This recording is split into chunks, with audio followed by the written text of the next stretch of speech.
Halo, selamat pagi Pak. Nama saya Riza Melia Pasaribu, NPM 207566023. Dan saya Zara Anjali Rahman dengan nomor NPM 207560229. Kami dari kelas 3A. Di sini saya dan Zahra ingin membahas perihal isu-isu demokrasi yang ada di Indonesia.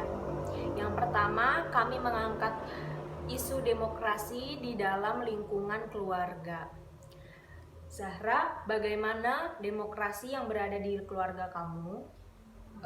Demokrasi yang ada di keluarga saya itu untuk segi pengajarannya itu cukup tegas. Tegas bagaimana ya, Zahra? Tegasnya itu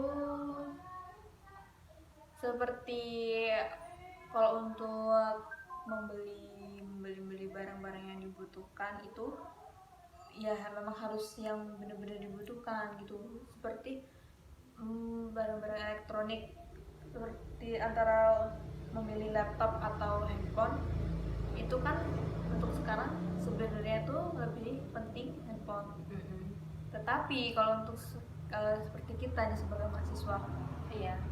sepertinya laptop itu lebih penting. Terus untuk dari segi kebebasan kayak keluar rumah gitu, nggak terlalu bebas sih, tetap ada jadwal keluar rumah itu harus berapa jam gitu, nggak seenaknya gitu. Nggak bebas gitu ya. Iya.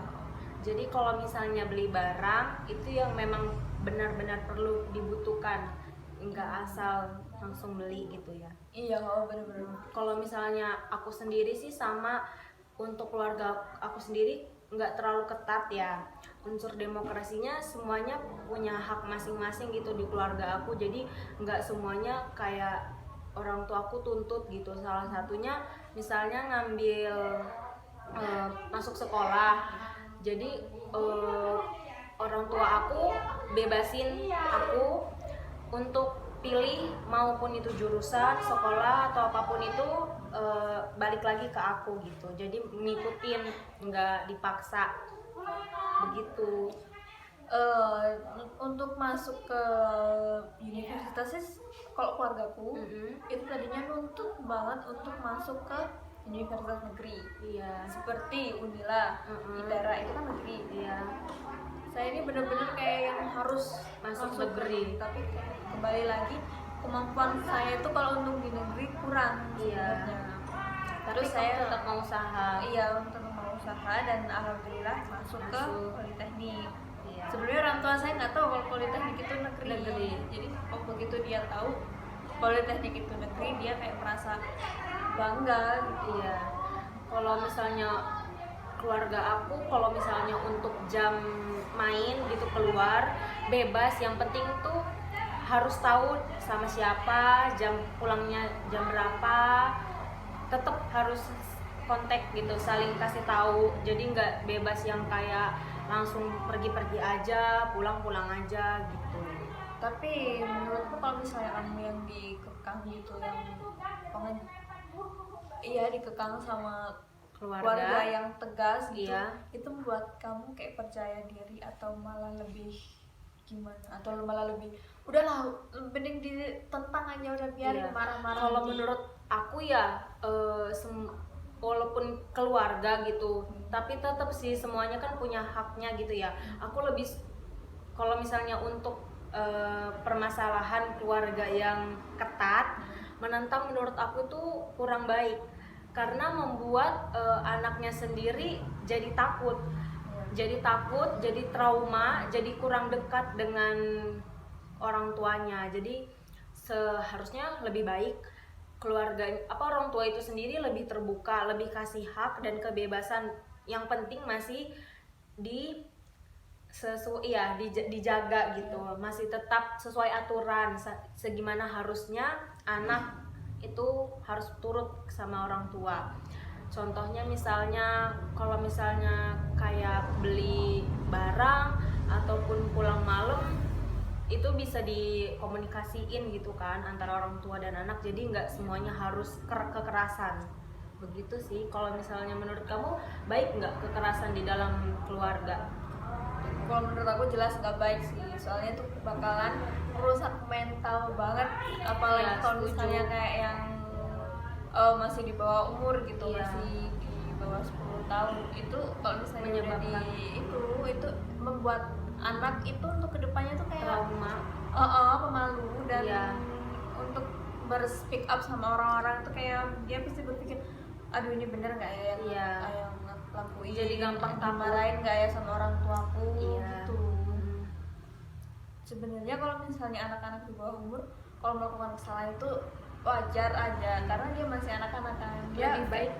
masih dalam proses belajar, masih Iya. dalam proses ingin tahu gitu. Iya, setuju saya juga. Lebih baik dibilangin aja pelan-pelan, diajarin, dikasih tahu.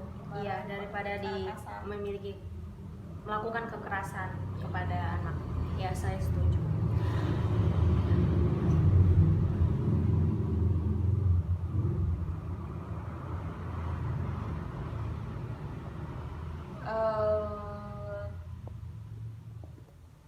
Oh ya Zahra, saat ini sedang marak loh isu-isu demokrasi yang sedang terjadi. Apa? Jadi ada korupsi bantuan sosial untuk seluruh masyarakat yang terkena dampak COVID-19. Siapa yang korupsi?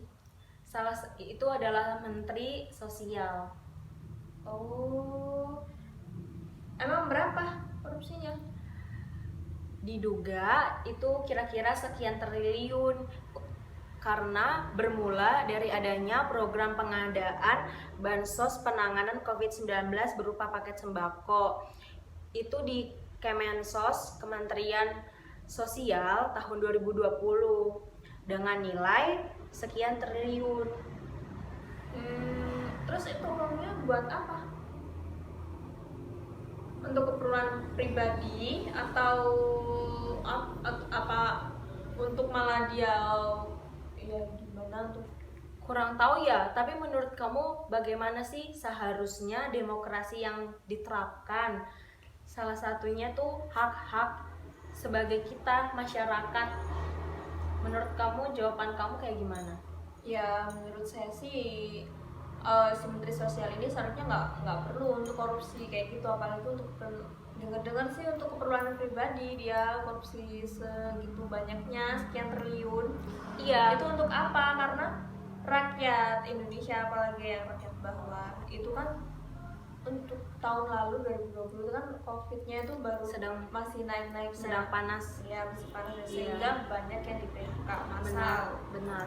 Terus wirausahawan kecil itu banyak yang terkena dampaknya.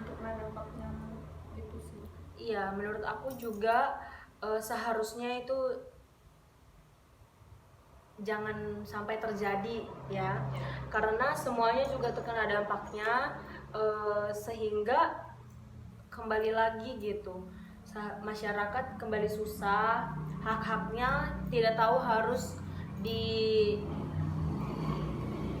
diminta ke siapa, begitu sih.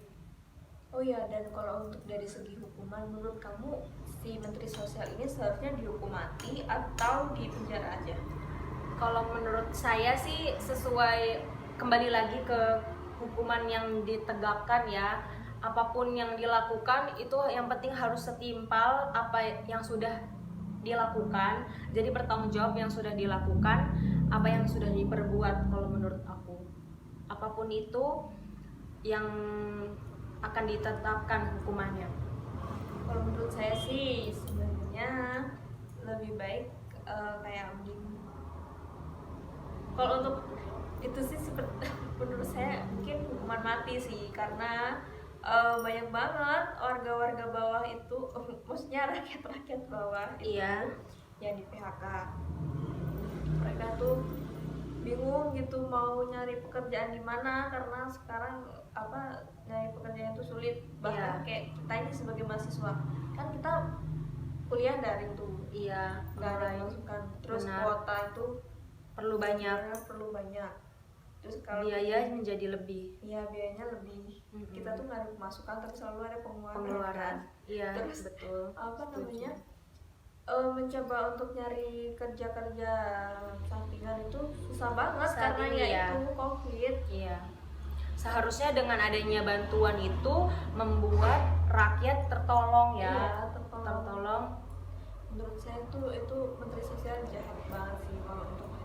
keperluan pribadi, apakah Iya. gajinya dia kurang atau seperti apa. Benar, seharusnya hak Apa sih? manusia, hak asasi manusia itu sendiri lebih ditinggikan. Tidak hanya kalangan atas, kalangan bawah ataupun kalangan apa saja, semuanya sama ya. Ya. Baik.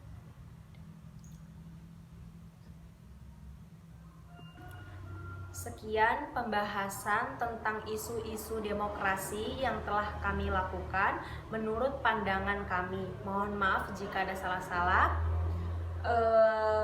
Kami minta maaf dan kami akhiri. Wassalamualaikum warahmatullahi wabarakatuh. Terima kasih.